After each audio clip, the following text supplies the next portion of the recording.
Bueno, como dice el cartel, bienvenidos. Estamos esperando unos poquitos minutos. Vamos a respetar a los que fueron muy puntuales en asistir. Así que esperamos un par de minutos y comenzamos, ¿sí?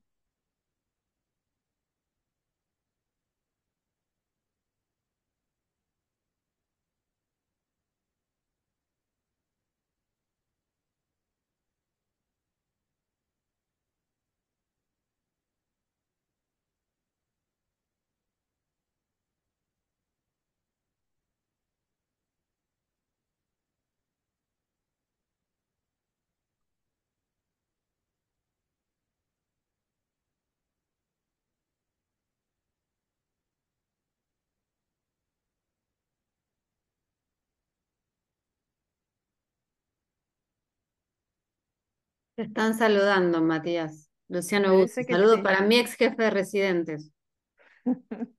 Ah, bueno, qué alegría me da. ¿Qué haces, Luciano? Un abrazo. Qué bueno encontrarlos. Tiene muchos amigos por acá. Buenísimo. Es un reencuentro con gente conocida. Eh, Bueno, por ahí podemos empezar despacito con las presentaciones. Les quiero dar simplemente la bienvenida a este webinar de la Asociación de Profesionales de Fibrosis Quística. Para mí un gusto estar aquí hoy. Gracias por dar este espacio. Es un gusto enorme quienes me acompañan, así que voy a presentar a quien va a ser mi colaboradora en el manejo de este webinar. Les presento a Natalia Echeverry, en primer lugar. Natalia es médica pediatra, es especialista en nutrición infantil, es miembro del equipo de fibrosis quística del Hospital de Niños de La Plata y pertenece al servicio de nutrición de dicho hospital.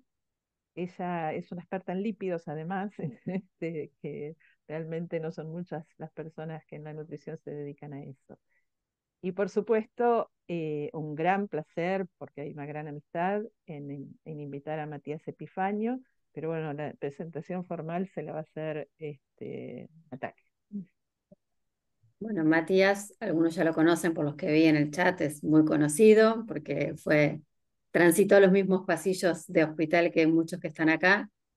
Él es pediatra, gastroenterólogo, especialista en nutrición infantil y trabaja en diferentes centros de fibrosis quística en Porto Alegre.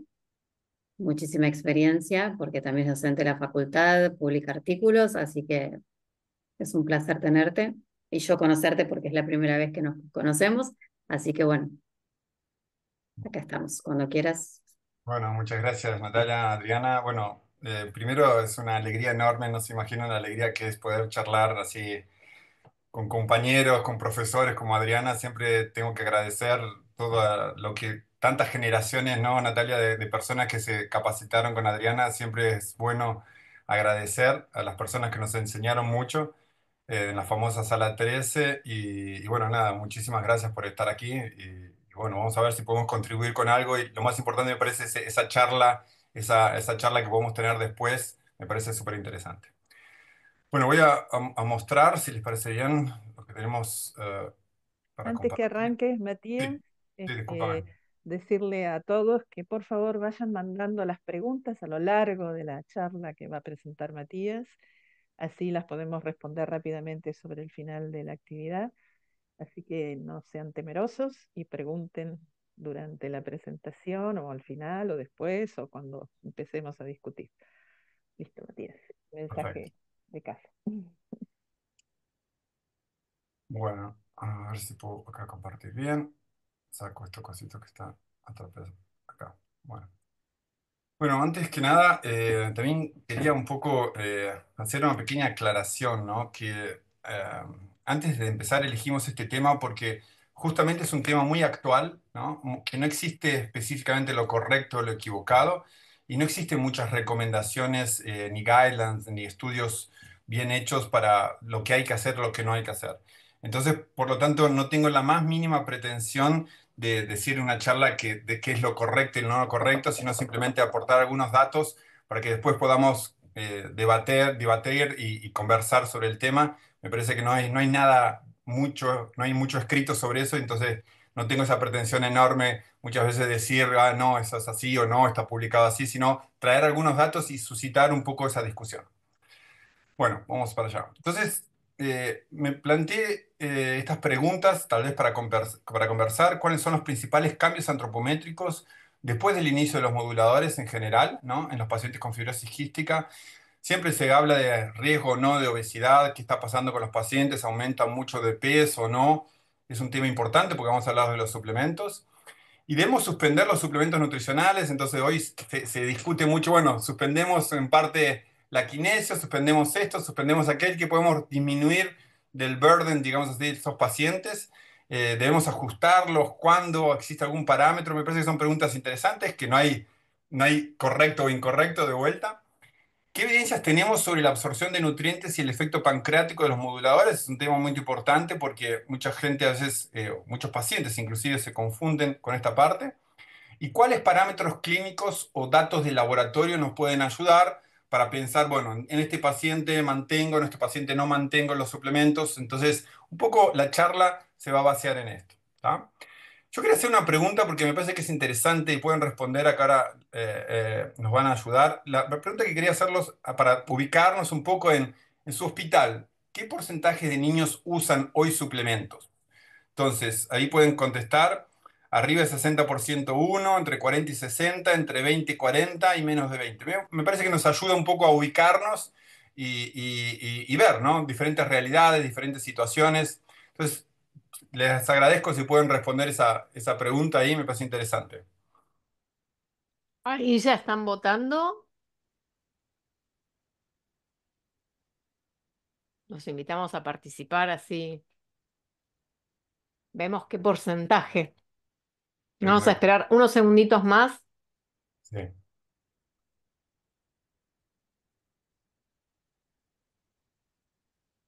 Y voy a ir cerrando la votación.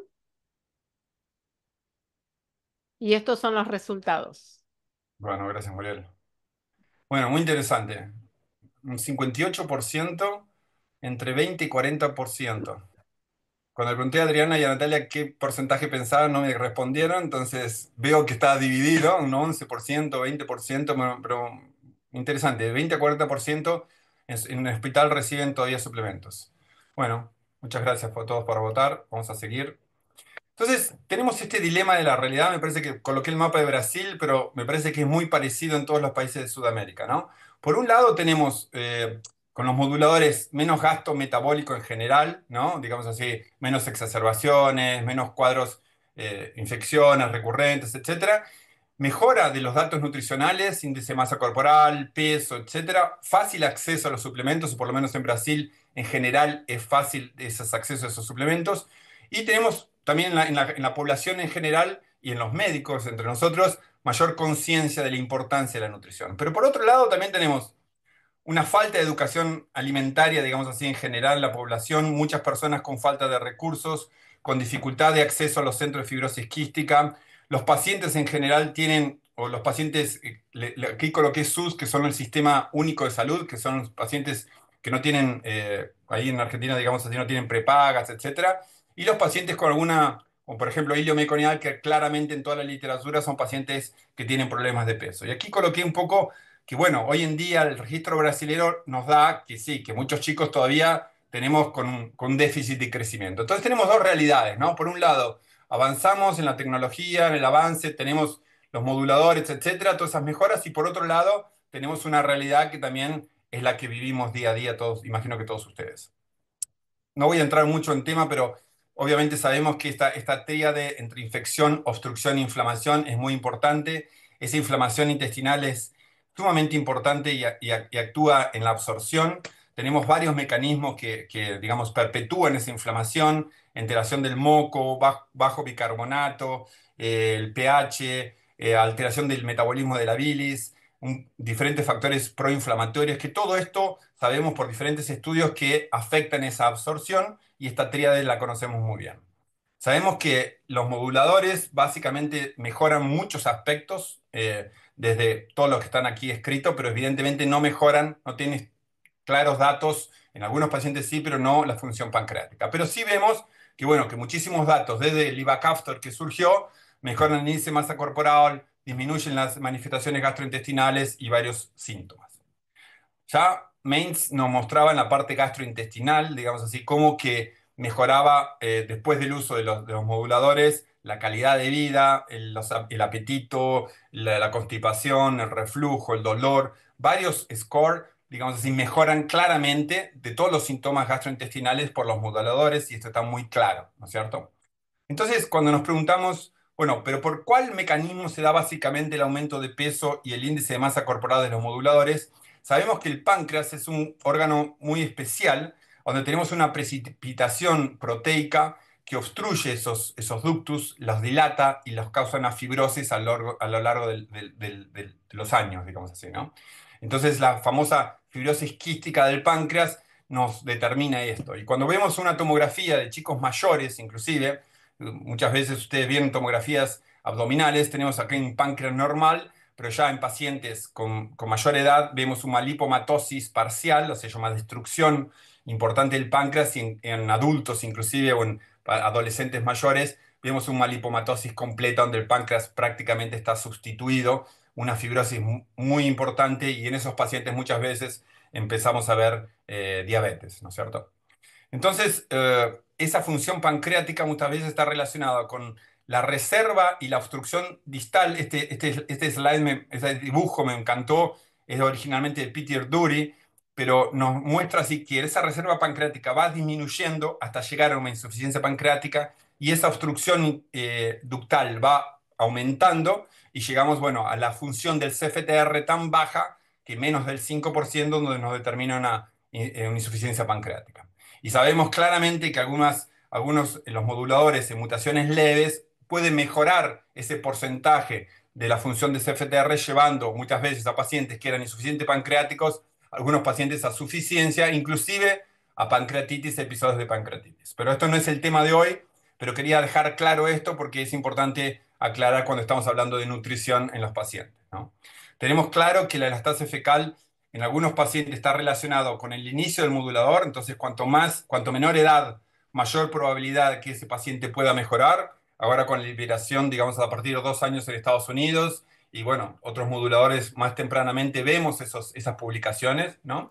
Y también tenemos publicaciones donde valores de elastasa pretratamiento, cuanto mayores valores, y después vamos a ver sobre eso, mayor probabilidad de que todavía quede un resquicio de reserva cinar y todavía podemos resolver esa obstrucción y bueno, se ve tal vez mejora en esa función pancreática en esos pacientes que tienen un valor insuficiente, pero valores de 80, de 100, arriba de 50, en algunos pacientes en las publicaciones muestran una recuperación.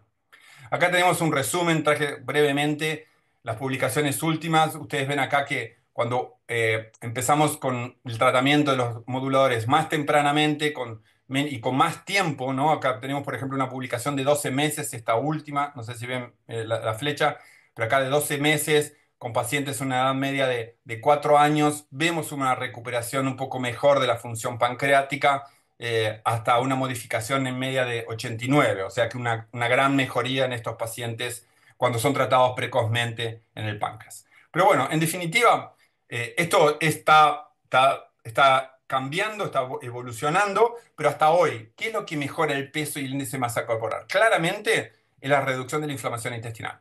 Entonces, la reducción de la inflamación intestinal medida, por ejemplo, por calprotectina en diferentes estudios, por biopsia inclusive, Michael Weichat, que tiene estudio en cápsula, viendo esta inflamación claramente, una reducción de la inflamación con el uso de los moduladores. Tenemos una mejora del pH del bicarbonato, principalmente en las glándulas de Brunner, en la primera parte del duodeno, secreción también de bicarbonato en el estómago, poca, pero existe. Y bueno, mejoría de la histopatología intestinal y de la absorción. Todo este mejor ambiente que estamos hablando acá, del dibujo acá al lado de inflamación sistémica, también claramente se ve en el intestino, ¿no? Y bueno, la parte pulmonar nos ayuda muchísimo para obviamente mejorar el peso y el índice de masa corporal. Tenemos mejora del esfuerzo respiratorio, del gasto metabólico basal y evidentemente menos exacerbaciones. Entonces, un tema importante que sería decir, bueno, cuando se inician los moduladores, ahora ya tenemos un tiempo de estudio de esto. ¿Cuál es la situación antropométrica en general de la población antes y después? Todo esto estoy haciendo un pequeño briefing para después entrar específicamente en los suplementos. Ustedes saben muy bien que, bueno, el ivacaftor fue el primer modulador autorizado en 2012, después fueron aumentando las diferentes mutaciones que permitía, después se agregó el lumacaftor, tezacaftor, y bueno, hasta hoy que tenemos la terapia tríplice y ya en diferentes edades, ¿no? Pero si vemos específicamente el registro americano, fue publicado el año pasado y me pareció muy interesante cuando vi este registro. Ustedes ven que el uso de moduladores prácticamente, bueno, comenzó antes, pero una población considerable, digamos así, entre pacientes arriba de 12 años, era el 50% del 2008. Entonces vamos a tomar como base que en general los moduladores están, o los datos que tenemos a partir del 2008, reflejan un poco la acción de esos moduladores. Si ustedes ven ahí el número de pacientes, que tenemos 30.000, 33.000 pacientes. Entonces, ven que a medida que pasó el tiempo, bueno, el año pasado no, en el 23, los pacientes entre 2 y 5 años, 75% de los pacientes en Estados Unidos tenían moduladores, entre el 6 y el 11, de 11 años el 83% y en adultos el 86%. Y si vemos la evolución del índice de masa corporal, de nuevo, con todas sus debilidades o sus puntos flacos, débiles que tiene el índice de masa corporal, vemos que si comparamos el tiempo de 2018 que comenzaron los moduladores, claro, tenemos un aumento de sobrepeso, un aumento de obesidad, más o menos se mantienen los chicos desnutridos, pero no hay grandes cambios y después los vamos a analizar en general. Entonces, ese es un tema que me llamó la atención. O sea, del 2018, 30, 40% y hoy 75, 80% tienen moduladores. Y si vemos la distribución, el porcentaje de los pacientes con esos criterios, mudó, pero no mudó tanto como yo pensaba que realmente la mayoría de la gente piensa, ¿no? Acá cuando vemos, esto aquí fue publicado en enero, el registro europeo, vemos que muchísimos pacientes, eso quiere adultos, muchísimos pacientes, la grande mayoría de los pacientes en casi todos los países, ven acá, 50%, 70, 80, 90% de los países usan moduladores en los pacientes adultos. O sea, la grande mayoría de los pacientes, arriba del 80-85%, están con moduladores y con la terapia tríplice. Y en niños, un poquito menos, pero bueno, tenemos valores bien importantes, ¿no? Como decía ahí, parecidos con los americanos, entre 70-80% en la mayoría de los países, ¿no? Y cuando vemos la evolución, la mejoría significativa del índice de masa corporal, se da eso principalmente a partir del 2022, y notamos que claramente eso está direccionado a los chicos mayores, a partir de los 6 años, y vemos muchísima mejoría ya en adultos. Ustedes ven acá que esta línea roja se aumenta muchísimo más a partir de los 18 o 29 años. Y eso es un tema muy interesante que vamos a hablar un poco después. Este gráfico también lo saqué del registro europeo, fue publicado ahora en enero, y miren qué interesante. O sea, en 2018 en los chicos y ahora en 2023, con el aumento de los moduladores prácticamente no hubo cambio, si definimos así, en sobrepeso, desnutrición o bajo peso en realidad, bueno, desnutrición porque es definido como -2, score C, y peso. Ahora sí vemos un cambio enorme en los adultos. Miren cómo cambian los adultos con muchísima más obesidad y muchísima más, por ejemplo, mayor entre 30 y 50 años aumentó de 22% a 31%, ¿no? Y bajó la desnutrición de 9 a 5. O sea, los cambios antropométricos, digamos así, se dieron relacionados con el modulador, claramente, me parece, en los adultos, ¿no? Eso está bien claro. Aquí cuando este trabajo fue publicado en Lancet, creo, sí, en el año 23, y cuando utilizaron un número bien expresivo de pacientes, pero vieron, bueno, los pacientes pretratamiento, cómo eran su estado nutricional, acá los tenemos, y después de un año de la terapia tríplice, vemos que disminuyó la desnutrición en un 11%, los chicos con peso normal se mantuvieron más o menos igual, 1% de variación, mejoró mucho lo que ellos consideran como óptimo, peso óptimo, digamos así, de 23 fue para 33, o sea, un 9%, y lo que se llaman sobrepeso aumentó 2% y obesidad 0,5. O sea, hubo cambios, sí, pero me parece que en pediatría claramente son menos expresivos, ¿no? Aquí también una explicación sobre los diferentes quartiles, digamos así, después, antes y después de la terapia, ¿no? Y acá, un poco en los adultos, comparando a los adultos, ustedes ven que la media de los adultos pre-tratamiento era de 21,6 y después de 12 meses fue para 29, 22,9, o sea, un aumento de 1,3, que es importante, muy importante, 1,3 es importante, pero en los chicos hubo un aumento del baseline, digamos, de 0,6, menos 0,6 a menos 0,2, o sea, un cambio de 0,4, que es importante, pero no tan significativo, si digamos así. Entonces, cuando ese mismo registro americano vemos la relación entre los moduladores y los suplementos y las enzimas pancreáticas, miren qué interesante. De vuelta, los mismos datos, ustedes ven cómo aumenta de 2018 para el 2023, ¿no? Pero cuando vemos el uso de enzimas, y bueno, acá les mostré que en los chicos entre 2 y 19 años, o aumento de sobrepeso o obesidad de 5 al 8, o sea, un 3% de pacientes. Pero cuando analizamos específicamente las enzimas pancreáticas, no hubo gran descenso. Fue del 84 para el 82% de los pacientes todavía utilizan enzimas pancreáticas. Y cuando vemos el uso de gastrostomía o sondas nasogástricas y el uso sumado de suplementos orales, ustedes ven que cae de 10 a 5, pero todavía, si sumamos el 5,8 más el 32, da más o menos el 38%. Y ustedes contestaron entre 20 y 40%, entonces cuando vi ese resultado me pareció, bueno, está más o menos relacionado con los resultados, por lo menos que tienen aquí la Cystic Fibrosis Foundation. Entonces, todavía hoy, 38% de los pacientes en Estados Unidos utilizan una vía por tubo, digamos así, por sonda o por gastrostomía o suplementos orales. Y eso me pareció muy interesante, ¿no?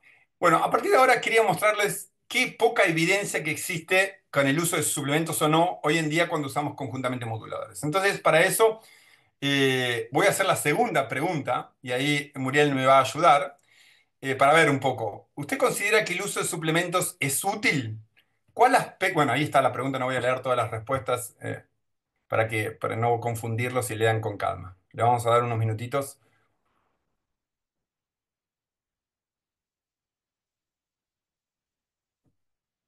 Ahí ya empezaron a votar.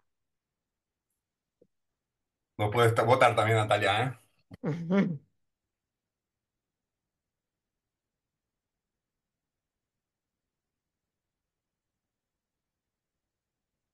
Me gustaría llegar al mismo porcentaje que la otra pregunta, si tenemos una buena... No, a mí me gustaría que no, que todo el mundo vote la misma, pero bueno, vamos a ver. Creo que ya todo el mundo. Sí, bien, voy a cortar la votación.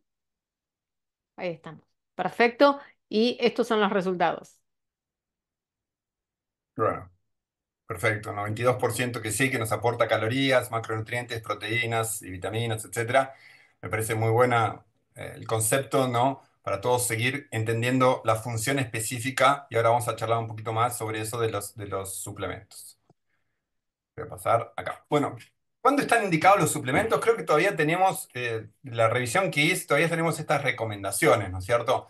Esta por Dominique Torque, que es en 2016, que nos dice que, bueno, que los pacientes que están entre un percentil de peso para estatura entre el 10 y el 50, o índice de masa corporal entre el 10 y 50, tenemos que hacer una modificación de la dieta, ¿no? O utilizar suplementos nutricionales. Creo que esta recomendación es importante, todavía la seguimos en general, ¿no? Pero bueno, es lo que tenemos y después cuando están menos del percentil 10, pensar o utilizar una sonda o una gastrostomía. Eh, Estas dos publicaciones fueron hechas el año pasado, una un poco sobre los grupos, digamos, nutricionistas, kinesiólogos, la de aquí abajo, los Standard of Cares, for Care, y esta publicación específicamente donde vemos, bueno, Carla Colombo y varias personas súper especialistas Michael Wilczewski, Chris Smith, sobre específicamente los guías en nutrición y fibrosis quística. Voy a traer un resumen, porque no es que quiero traer todo, sino para después charlar un poco. Voy a traer algunas frases y algunos consensos que son importantes. Entonces, los médicos dicen así: los médicos deben revisar y reevaluar periódicamente a los pacientes que toman suplementos orales para determinar el impacto y considerar su uso o no. Los requerimientos de energía, y este statement, digamos así, me pareció muy importante. Los requerimientos de energía y nutrientes no son constantes a lo largo de la vida. Durante los periodos de rápido crecimiento y desarrollo, los requerimientos nutricionales aumentan. Como consecuencia, se pueden utilizar varias intervenciones nutricionales para mejorar el crecimiento y alcanzar el índice de masa corporal deseado. O sea, lo que nos dice un poco es pensar en qué momento por ahí los tengo que utilizar y en qué momento no es necesario utilizar esos suplementos cuando los requerimientos no son tan así importantes. Se debe proporcionar un asesoramiento dietético apropiado antes de comenzar los moduladores. Esto debe incluir discusiones con el paciente sobre el posible aumento de peso y la exploración de cualquier posible preocupación relacionada con la propia imagen corporal. Esto es muy importante, sobre todo en adolescentes, ¿no? El profesional de la salud debe ser consciente de la propia percepción del paciente de su peso, e intervenciones deben centrarse en mejorar la salud y el estilo de vida, y no solo, obviamente, y no tan focado en el peso, ¿no? Los suplementos pueden beneficiar a pacientes cuyo estado nutricional sigue siendo deficiente a pesar de las modificaciones dietéticas, a pesar de la optimización de las dosis de enzimas y la ausencia de otros factores relacionados, como también así problemas de comportamiento que puedan contribuir a esa desnutrición o a ese bajo peso, ¿no? Se pueden utilizar suplementos para mejorar el estado nutricional específico, como ácidos grasos esenciales, minerales o vitaminas específicos. Ahí podemos charlar un poco sobre eso. Y para garantizar que los suplementos aporten nutrición adicional y no reemplacen las comidas, es importante prestar atención a la cantidad y el momento de la ingesta del suplemento. Esto aquí me parece sumamente importante, ¿no? No sustituir la alimentación normal, intentar alejarlo cuando es necesario esos suplementos de la alimentación normal, la cena y el almuerzo de las personas, ¿no? Quería traer dos artículos bien cortos que uno se contrapone un poco al otro en general. Este nos mostró que un estudio publicado en Nutrients hace poco utilizaron el registro americano, ¿no? Y mostraron que pacientes, bueno, analizados los pacientes de entre 2 y 4 años y con adultos, y nos muestra que un poco en ese periodo, en los primeros años de vida, es muy importante cuánto que podemos mejorar ese crecimiento, esa estatura, porque cuando tenemos, en ese estudio mostró que dado el crecimiento lineal se correlaciona con el crecimiento pulmonar. Cuando esos pacientes eran baja estatura, muchos de esos conseguían o permanecían con estatura baja en la edad adulto y no seguían su estatura familiar o genética familiar, ¿no es cierto? Y por otro lado, este trabajo, obviamente todo bien resumido, a partir de los usos de los moduladores, nos muestra que ese sobrepeso y esa obesidad se da muchísimo más en adultos y está relacionado claramente con la poca actividad física y con los malos hábitos alimenticios principalmente de los adultos con fibrosis quística. Acá quería traer un trabajo que me pareció muy interesante, un estudio transversal en adultos, donde comparó pacientes adultos que tomaban suplementos. Ustedes ven ahí, ONS son los suplementos, y no ONS que no tomaban suplementos. Aquí tenemos un poco, bueno, estudiaban el diario alimentar de 4 días, variables respiratorias, composición corporal, fuerza muscular, vitaminas liposolubles y diferentes biomarcadores de remodelación ósea, muy interesantes estos. Bueno, la diferencia básica de esos pacientes cuando los analizaron en ese estudio transversal es que los pacientes que no tomaban los suplementos tenían un poco menos de exacerbaciones o tuvieron un poco menos de exacerbaciones que los que tomaban, digamos así, que tomaban suplementos. Pero cuando analizamos el aporte, el consumo entre los dos grupos, vemos que los pacientes que tomaban suplemento, evidentemente consumían un poco más de calorías. Ustedes ven acá más o menos 500 calorías a más. Y cuando analizábamos específicamente las vitaminas, los lípidos, las proteínas y las vitaminas, vemos que el aporte calórico que nos daba ese suplemento, esas 500 calorías, nos daba un aporte básico, o digamos así, el porcentaje total que nos daba el suplemento era de 16%. O sea, el 16% del aporte calórico total que esos pacientes recibían eran a través del suplemento, que era un aporte calórico, eh, digamos así, adecuado o poco, pero bueno, nos daba 500 calorías en estos pacientes. Ahora, cuando analizamos básicamente todos los otros factores, ¿no? Por ejemplo, aporte de vitaminas, liposolubles, y cuando vemos específicamente, ahí por ahí Natalia nos puede después ayudar un poco más acá, cuando vemos la relación omega 6, omega 3, que sabemos que tener una alta relación omega 6, omega 3 no es tan bueno, estos pacientes que no tenían suplementos tenían una relación de 10, cuando los pacientes que tomaban suplementos tenían una relación de 5, que es un poco más recomendable, digamos así. Y la ingesta, digamos así, de omega 3 fue mucho mayor en los pacientes que tomaban suplementos. Esto no estoy diciendo que sea, estoy solamente dando datos, después podemos discutir sobre estos puntos, me parece que es sumamente interesante, estoy tirando datos para pensar sobre esto, ¿no? Y claramente las vitaminas liposolubles eran significativamente, la ingesta era muchísimo mayor.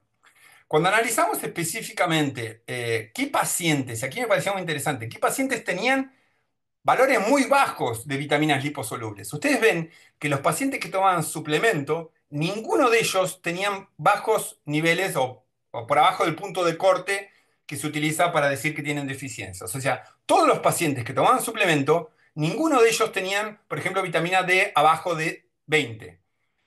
La vitamina E estaba en valores normales. Ninguno de esos pacientes tenían datos importantes. Y todas las otras los otros factores, digamos así, de remodelación, salvo ese último, que es el factor kappa ligado al receptor antinuclear, sí fue diferente, pero bueno, después podemos charlar sobre eso un poco más específico. Y aquí cuando analizamos específicamente esos suplementos, ustedes ven que la proporción, como ya les dije, eran más o menos 500 calorías, en media tenían un aporte de 16%, 16 o 17% eran de proteínas, que sabemos que es muy importante el aporte proteico en estos pacientes con fibrosis quística, sabemos que la recomendación, digamos así, clásica es de 20% de proteínas, pero ustedes ven acá cómo el aporte de diferentes vitaminas liposolubles y de omega 3 es muy importante, ¿no? Bueno, entonces, ¿en cuál pacientes dejamos los suplementos? ¿En cuál retiramos? Y esto no tengo una respuesta. Obviamente la respuesta es saber identificar cada paciente.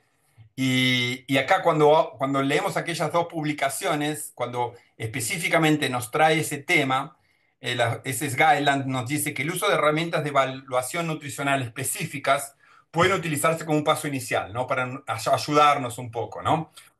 Junto con, obviamente, con la evaluación antropométrica, para intentar identificar tempranamente a los niños en riesgo de desnutrición que necesiten una evaluación y un tratamiento adicionales por todo el equipo. Por un nutricionista coloqué, pero por todo el equipo, ¿cierto? La antropometría del brazo, que incluye obviamente la circunferencia braquial, la medición de los pliegues cutáneos, pueden considerarse como método de evaluación de la composición corporal, especialmente si no se dispone de otros métodos más específicos, como son la absorpciometría de rayos X de energía dual, ni análisis de bioimpedancia. Ya en varios centros se utiliza la bioimpedancia, nosotros la utilizamos, pero bueno, muchos tenemos que utilizar el método que estamos más acostumbrados y que los disponemos en el día a día de estos pacientes. Esto es lo que dice un poco esa recomendación. Bueno, hasta aquí yo hablé un poco de lo que existe y lo que está en la evidencia. Entonces siempre me gusta hablar que siempre nosotros nos enseñaron, ¿no? A hablar un poco sobre, bueno, cuál es la medicina basada en evidencia, pero hasta aquí hablé de lo que había y ahora voy a hablar un poco de cómo no tenemos que hablar, ¿no? Con la experiencia. Entonces creo que después voy a hablar yo un poco, pero después quiero escucharlos a todos y montar su experiencia.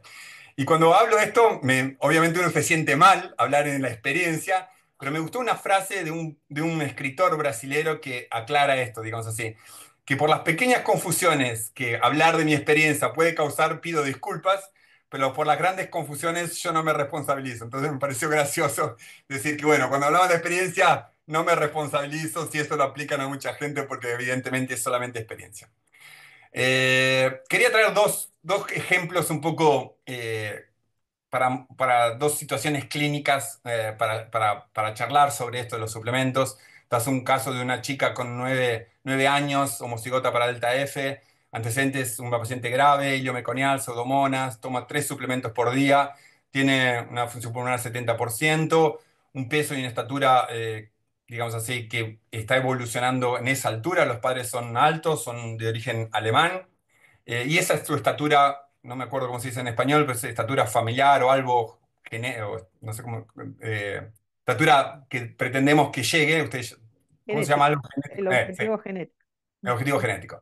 Y claramente tenemos ese objetivo, la chica está creciendo bien, pero cuando vemos el estado nutricional, vemos que esa chica, bueno, va, viene, tiene varias internaciones, dificultades para se alimentar, y bueno, y a partir de aquí comienza a recibir los moduladores.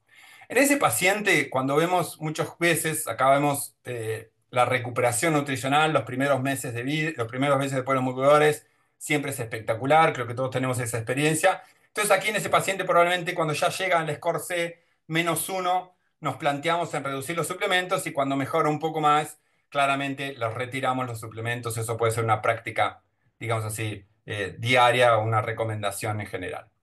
Ahora, si tenemos otro, y ese paciente estaba aquí, entonces muchas veces vemos una rápida recuperación de índice de masa corporal, reducimos los suplementos, continuamos la mejora, vemos que la chica come mejor y sacamos aquí los suplementos. Creo que está bien, está mal, podemos discutir sobre eso antes o después, pero bueno, quería traer un ejemplo sobre eso. Ahora, si tenemos un caso parecido con los mismos antecedentes y esa chica crece en esta estatura, ¿no? Y vemos que el algo genético está acá arriba, ¿no? Y está claramente, bueno, vemos toda la edad ósea, el estadio puberal, etcétera, etcétera, y vemos que está por bajo de la estatura algo. Cuando vemos aquí que esa chica comienza probablemente con los moduladores, probablemente yo soy más partidario de mantenerlos. ¿Para qué? Para mantenerlos un poco más, porque a mí me gustaría específicamente que esa chica, y vemos eso en la práctica clínica, que mejore esa estatura, ¿no? Ese crecimiento un poco de la estatura, me parece que estamos viendo eso ya hoy con más tiempo de seguimiento de estos pacientes. Entonces, un poco plantearle esas dos situaciones. ¿Está bien? ¿Está incorrecto? Podemos charlar sobre eso. Estoy dando dos, tal vez, polos opuestos, pero me parece que es un poco gráfico y eso es lo que quiero traer. Algunos conceptos importantes, básicamente en pediatría. Yo no atiendo adultos, pero porque no hay gente que atiende gastro en adultos acá en algunos centros. Es importante comprender el percentil real de crecimiento de cada paciente pediátrico. Esto es muy importante. Me parece que entender realmente dónde está ese paciente y dónde debe crecer. Siempre digo la simetría entre peso, estatura y perímetro cefálico, evaluación de la propia curva del paciente, no analizar una curva única, no darle tanto valor al índice de masa corporal, donde claramente podemos tener una baja estatura para el canal genético o desnutrición crónica. Y muchas veces evaluamos a ese paciente por una combinación de datos, ¿no es cierto? El blanco genético de la talla, la edad ósea, sobre todo en pacientes adolescentes, y el estadio puberal. Es muy importante combinar estos temas acá para entender bien cuál es el real crecimiento de ese paciente. Entonces, los suplementos orales nos proporcionan varios nutrientes. Bueno, y claro, varios me van a decir, bueno, pero ¿no los obtenemos a través de la comida? Sí, claramente los podemos obtener a través de la comida. Pero sabemos que tenemos que entonces analizar cuidadosamente la alimentación de rutina de estos pacientes. Y sabemos que, así como la población en general, los pacientes con fibrosis quística también tienen o padecen de no comer tan bien o tan como deberían. Este estudio es un poco viejo, pero me encanta porque mostraron varios centros en Europa. Y bueno, ustedes ven acá en la línea roja, es entre el 40 y 45%, que es la recomendación clásica, digamos así, de carbohidratos. Y la mayoría de los pacientes en los centros consumen muchísimo más. Ustedes ven acá Milán, 60% de carbohidratos del valor calórico total. Cuando la recomendación es 20% por proteínas, ninguno de ellos llega a 20%. Y bueno, entonces tal vez esto se modifique con los moduladores, no sé, pero vemos que los pacientes también, es importante entender la calidad de los pacientes, de la alimentación. Por otro lado, ya finalizando, los suplementos como fuente de vitaminas y micronutrientes. Ustedes saben que los requerimientos de calcio y el calcio es sumamente importante para la salud ósea de estos pacientes. Acá en los pacientes necesitan 1000 miligramos de calcio, miligramos por día, y los pacientes fibrosis quística también necesitan de esa cantidad. Acá puse un slide en portugués, pero bueno, está claro que para tener 250 miligramos de calcio, un chico tiene que comer 10 cucharas de espinaca o 7 cucharas de espinaca, y de diferentes alimentos la biodisponibilidad es bajísima. Ustedes lo que ven aquí, por lo cual el aporte de calcio, que también muchas veces nos da estos suplementos, es importante, ¿no? Entonces, un poco pensando que también nos aporta otras cosas que son muy importantes, no solamente vitaminas y aporte calórico, sino algunos nutrientes que son fundamentales, solamente para pensar este punto. Bueno, quería finalizar acá, dejar algunos mensajes. Que se debe realizar una evaluación longitudinal de la composición corporal. Ya Virginia Stalin nos mostraba eso con unos primeros trabajos originales para obtener estimaciones de la masa magra y la masa libre de grasas, en lugar de basarse únicamente en el índice de masa corporal. Los decimos, pero es difícil tener métodos para ver esto, ya que la asociación es mejor, la asociación con los resultados respiratorios es mucho más fuerte de ese análisis de la masa magra y la masa libre de grasa que el índice de masa corporal solo. Un índice de masa corporal bajo o normal puede enmascarar una masa gorda alta o una masa libre de gordura baja. Entonces, la elección del método de composición corporal debe basarse evidentemente en la disponibilidad de cada centro, los recursos y en factores técnicos, ¿no? Se pueden considerar mediciones seriadas, sobre todo en adultos, ese es grip strength que miden, ya que puede ayudar a detectar cambios tempranos en la función muscular. Hay varios estudios sobre esto que bueno, que pueden nos indicar en qué periodo este chico necesita un acompañamiento mayor del estado nutricional o predecir un poco estos datos nutricionales de pérdida de fuerza muscular. Siempre intentar usar un parámetro más objetivo, como la bioimpedancia o el DEXA scan, los pliegues, y evidentemente conforme las posibilidades. Siempre evaluar el blanco genético de la talla, estadio puberal y edad ósea. De vuelta, entender el paciente como un todo más complejo. Evaluar la calidad de la ingesta de los alimentos. Esto me parece que es muy importante, sobre todo en adultos, o en chicos también, pero en adultos porque veo que lo que vemos así, que la epidemia de obesidad en los pacientes con fibrosis quística se está dando en los adultos claramente, y siempre preferir y estimular evidentemente el consumo de alimentos en lugar de suplementos. Claramente esto siempre es así, y los suplementos completos nos aportan nutrientes vitales, y acá es importante la palabra completo porque existen en la legislación brasilera es un lío, pero no son todos, no estamos hablando siempre de las mismas cosas que hablamos en suplementos. Suplementos completos son aquellos que tienen todos los nutrientes necesarios y todas las vitaminas necesarias en determinadas cantidades para estos pacientes. Y en muchos pacientes son fundamentales estos suplementos en algunos momentos críticos. Creo que traje un wrap-up, digamos así, de este tema. Me interesaría muchísimo hablar un poco más con ustedes sobre este tema y claramente tenemos una larga curva de aprendizaje, muy larga, con el uso de moduladores y la evolución clínica de estos pacientes, pero como siempre, intentar aprender y estudiar juntos y compartir conocimientos, que es lo que estamos haciendo hoy. Muchísimas gracias a todos. Muchas gracias, Matías. Muy completa la presentación y está buena porque deja una serie de interrogantes que vamos a tratar de ordenar para que las preguntas y respuestas tenemos nosotras algunas. Aclaro que Natalia en el equipo del Servicio de Nutrición hace eh, impedanciometría, hace calorimetría indirecta, mide a los pacientes y vos hiciste un gran refuerzo sobre la idea de que no nos quedemos con medidas simples, sino que analicemos la composición corporal. Y esto me parece que es un déficit que tenemos en muchos lugares, que es necesario corregir como vos dijiste bien, con las medidas que se puedan obtener. Y ahí pensar en la masa magra, que como bien dijiste, tiene la relación más directa con la función pulmonar, y nosotros necesitamos eso. Ahora, Natalia puede aportar algo más también, pero es como que cuando uno piensa en esto, las recomendaciones en pos de esa modificación de la composición corporal desde el punto de vista nutricional tienen un bache y un interrogante enorme. Mi primera pregunta, no sé si Natalia vos querés sumar algo después de lo que has visto, va un poquito apuntada a eso, Matías. A ver, vos ¿qué opinión tenés al respecto? Porque los suplementos son homogéneos en sus composiciones en general y en su calidad. Y vemos pacientes con un defecto de masa grasa, de masa magra importante, y en realidad la recomendación es distinta. ¿Modificamos algo? ¿A dónde vamos?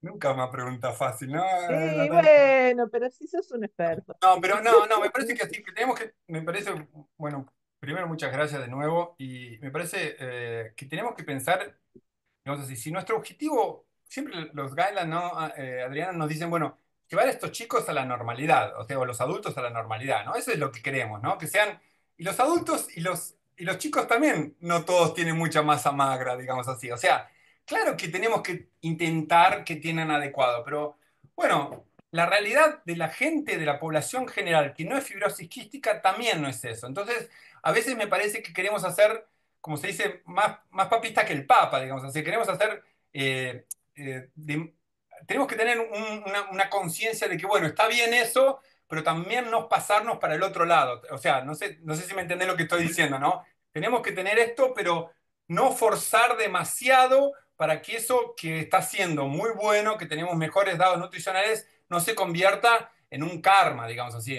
tampoco, porque la gente en general, si vemos a la población general y analizamos la masa magra y la masa gorda, bueno, también muchas veces deja que desear.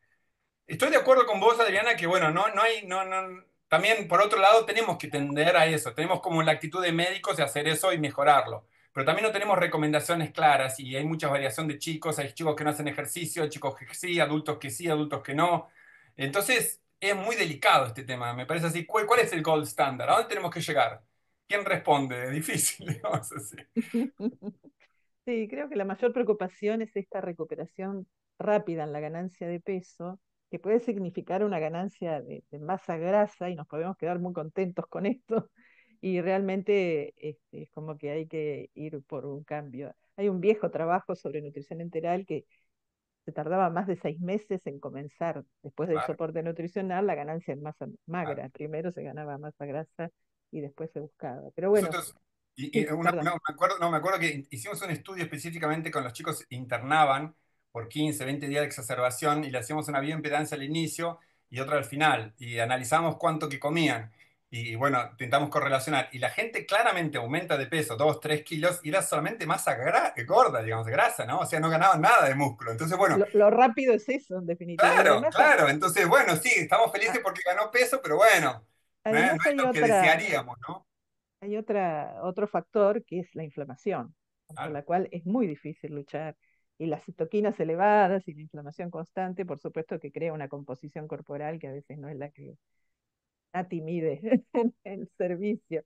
Sí, Eh, sí, lo más llamativo por ahí en estos pacientes, desde que empezamos a usar la impedanciometría, es que no solo a los fibroquísticos, sino en realidad a todos los desnutridos, la bioimpedancia sobreestima la masa grasa por tener una masa magra tan baja.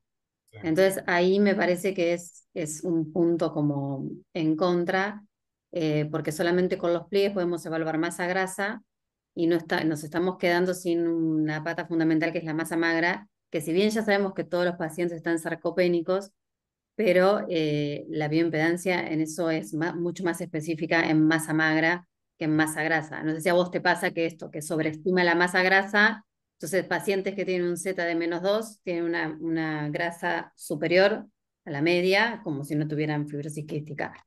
Eh, y el punto de la masa magra, todos sabemos que es eh, entrenar la masa grasa, magra es proteínas y actividad física y fuerza muscular, y eso es lo que falta todavía, me parece que en el mundo de la fibrosis quística, como recomendaciones específicas de entrenar el músculo, cuántas proteínas, eh, me parece que sí, y en eso Matías habló de medir la funcionalidad, que hoy me sí, parece que es un dato más que hay que sumar. Bueno, hay varias preguntas, así que antes que se sí, nos escape el tiempo, Matías, primero felicitarte, hay varias felicitaciones Gracias. para Son todos ti. amigos míos, por eso, No, gracias, sí, todos amigos míos. son todos tus fans.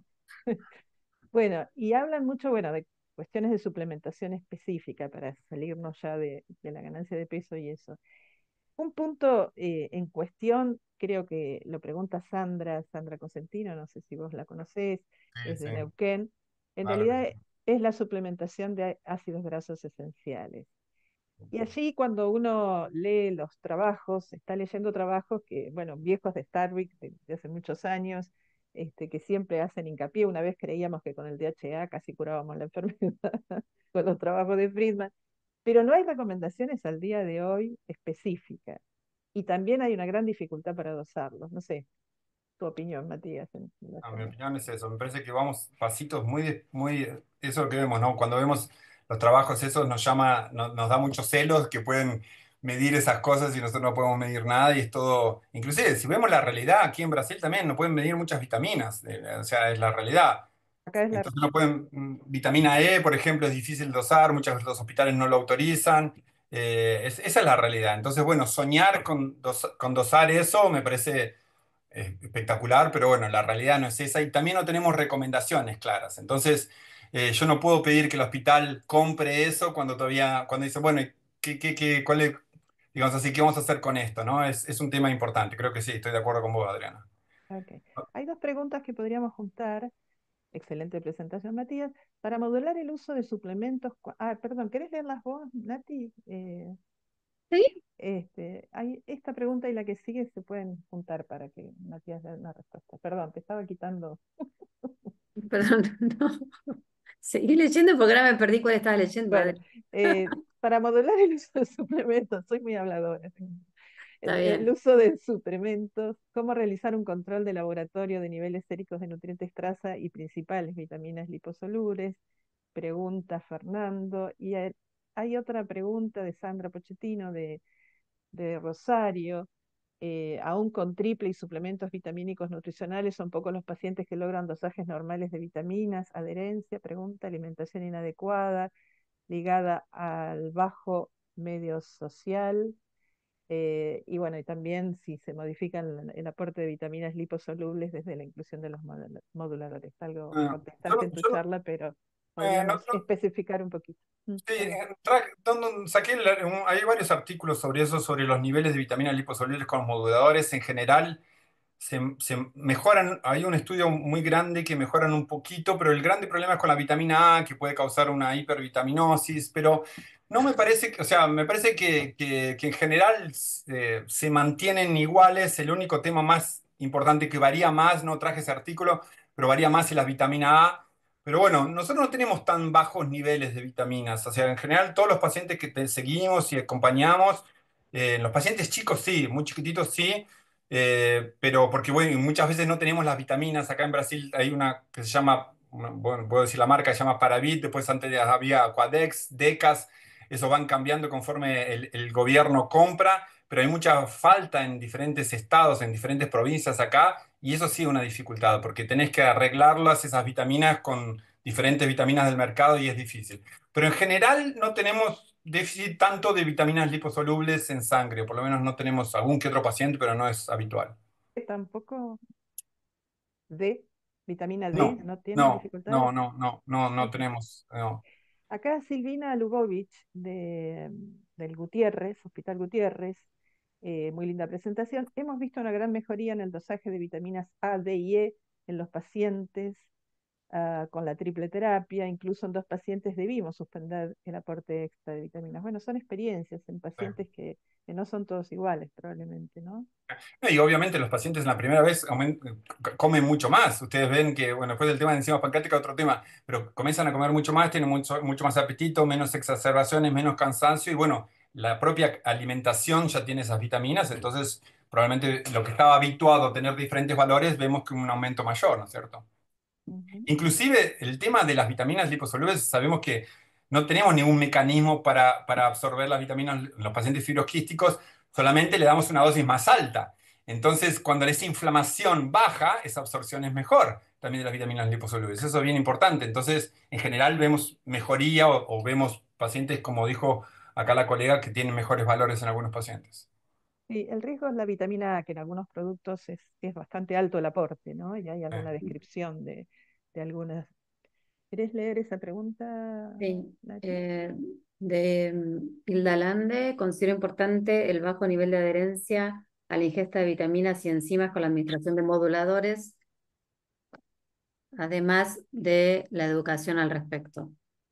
Sí, eso es verdad, no sé, pasa, que dejan los suplementos y las enzimas cuando se empiezan a sentir mejor. sí. Creo que es muy importante, muchas gracias Hilda, y bueno, siempre una admiración por Hilda. Es importante, para mí es fundamental trabajar con el tema de las enzimas pancreáticas, porque eso es lo que mostré, ese gráfico, que el 82% continúan usando enzimas pancreáticas. Creo que tenemos que tener una educación importante, inclusive ahora tenemos el congreso en Brasil acá y dos charlas van a ser para eso, porque mucha gente quiere tirar las enzimas, sacar las enzimas, y bueno, ¿no? Ahí empiezan los problemas, ahí sí tenemos problemas de vitaminas, ahí sí tenemos problemas. Entonces, es bien importante esa educación del paciente, sobre todo los pacientes mayores, ¿no es cierto? Pregunta, ¿qué se propone al respecto? Hizo otra pregunta.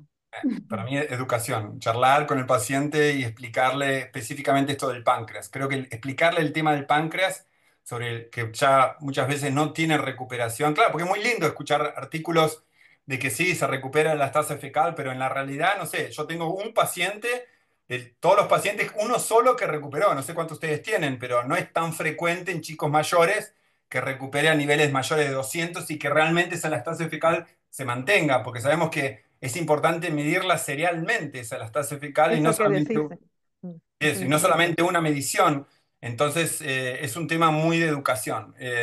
Cuando está el boom de los moduladores, sí, ahora el chico va a hacer engordar muchísimo, no, y le voy a sacar todos los medicamentos, y bueno, creo que tener que un poco más de cautela, ¿no es cierto? Pero sí, estoy de acuerdo con Hilda, y me parece que el respecto es la educación, charlar con los pacientes y explicarles. Sí, la educación desde muy pequeños en educación alimentaria, que hemos tenido que cambiar, ¿no es cierto?, un poco la mente de lo que hacíamos en algún momento a lo que hacemos ahora en tratar de hacer una dieta que tenga lo suficiente, pero que a su vez sea saludable, ¿no? Es la nueva, Exactamente. es lo que estamos Sí. necesitando que suceda hoy. Antes creo que en el afán de que los pacientes tuvieran un peso adecuado, los dejábamos comer. Hicimos mucho daño durante muchos años. Y también esta otra perspectiva de que los pacientes se vuelven adultos y la edad es cada vez mayor y van a tener problemas de adultos que hay que prevenir en la niñez como en cualquier otra población, por supuesto.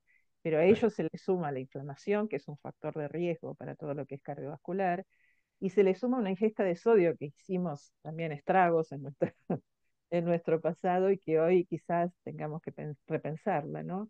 Respecto del sodio, Matías, como suplemento, ¿querés agregar algo? No, ¿vos te referís un poco más a los adultos, al consumo de sodio en los adultos? Con esto de los moduladores, el consumo de sodio y moduladores, quizás puedas.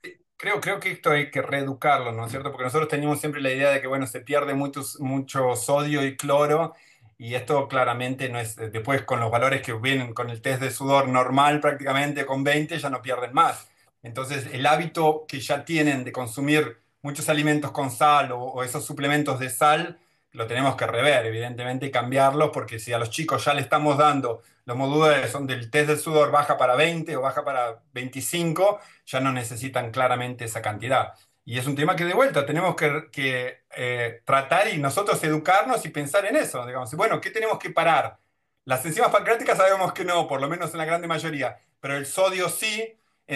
Algunas cosas tenemos que cambiar y charlarlas. Esto, porque si le explicamos a los pacientes, me parece que entienden claramente y entienden muy bien. Ahora, bueno, los hábitos alimentarios en general, me parece que la grande deficiencia es la falta de proteína. Lo que decía un poco Natalia, el consumo de proteínas es muy bajo, y creo que estamos siempre corriendo atrás con las proteínas, sobre todo en adolescentes, sobre todo en chicos que hacen mucha actividad física. Hoy mucha gente hace mucha actividad, muchos deportes, y mejoran la parte pulmonar, quieren hacer todo y pierden mucha masa muscular, digamos, masa magra, y eso me parece importante, ¿no? Acá Sandra Pochettino, otra pregunta, Nati. Cambios a la función del enterocito con terapia moduladora arroja resultados contradictorios en la literatura. ¿Qué opinión personal te merece? Algo lo dijiste ya. Sí, no sé qué contradictorios no sé en qué sentido se refiere. Me parece que lo que quise decir, Sandra, es que mejora, digamos, muchísimo el entorno del enterócito para absorción, digamos así, ¿no? No es solamente, sabemos que es totalmente complejo la absorción, desde bicarbonato, alcalinización por parte. Entonces, si ustedes ven, hay un estudio de, como le dicen esos estudios, donde miden cuánto de bicarbonato más se secreta en los pacientes después, y es muchísimo más por el propio duodeno, y eso me parece que el bicarbonato siempre fue una cosa que faltaba en todos esos pacientes y ahora tenemos mucho más. Entonces, todo el entorno, la propia calprotectina, menos antibióticos que aumentaba el espesamiento de la pared intestinal, digamos, mejoró completamente el entorno de absorción, ¿no? Eso me parece que quise decir, no sé no sé a qué se refiere Sandra con estudios contradictorios en el enterócito. No, probablemente tiene que ver con lo que acabas de decir. Silvina Lubovich habla, nosotros tenemos pocos pacientes, 3 de 105, en los que mejoraron los dosajes de lactasa con la triple terapia, pero nunca superaron los 200, o sea, han quedado igual en valores por debajo de la normalidad.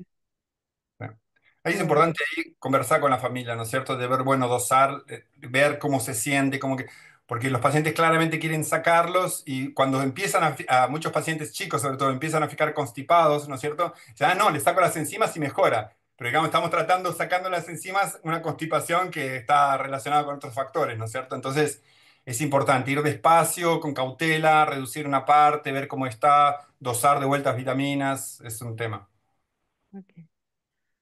Bueno, me parece que has contestado ampliamente, Matías.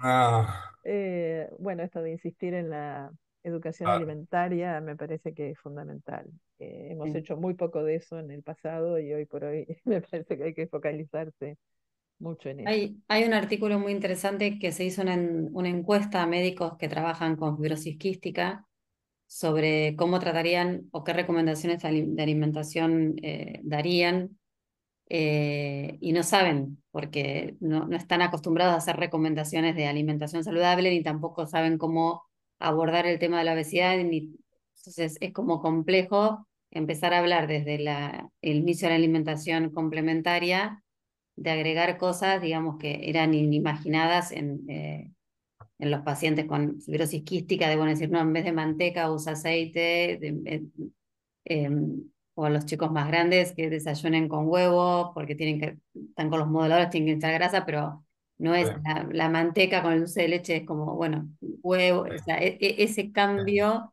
es lo que más cuesta. Sí, diferentes tipos de aceites, ¿no es cierto? Bueno, qué Aceite, tipos de sí. aceites, exactamente. No, lo que quería dejar que me llamó mucho la atención cuando preparé esa charla es esa relación, digamos así, de qué nos aporta el suplemento, digamos, en qué momento nos aporta eso, ¿no es cierto? Eso me parece interesante también.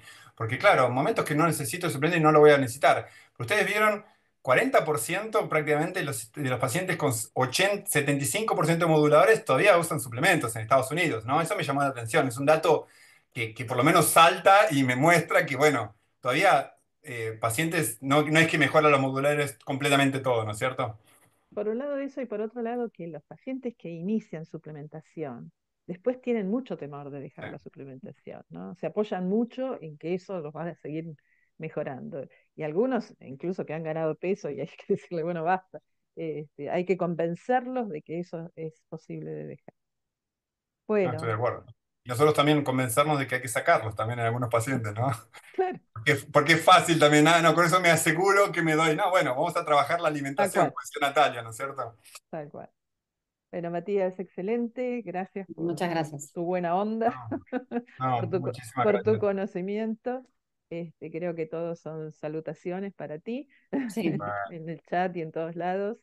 Y bueno, creo que se dejaron algunos conceptos claros, algunas preguntas también, pero bueno, a seguir trabajando y juntar experiencia. Aunque el real world, como vos decís, no será el hablar de la experiencia, pero me parece que juntar las experiencias tiene una riqueza muy grande. A sí. veces la evidencia, y sobre todo en cosas nutricionales, es muy difícil de lograr, pero juntar la experiencia de distintos grupos siempre es muy importante. Así que bueno, gracias, y muchísimas gracias Natalia y a Adriana y bueno, y a Virginia también por invitarme. Para mí es una alegría enorme. No se imaginan la alegría que es charlar con ustedes en y charlar. Hoy, español. hoy le dije a mi esposa, voy a hablar y ya estoy nervioso porque hablo con... ¡Ah! Muchas Bueno, gracias. Matías, te queremos acá todos, así que. Gracias. Eso. Bueno, gracias a todos los que estuvieron ahí presentes Gracias a todos. durante toda la charla. Gracias, Nati, y bueno, hasta el próximo webinar. Gracias. Gracias. Un beso.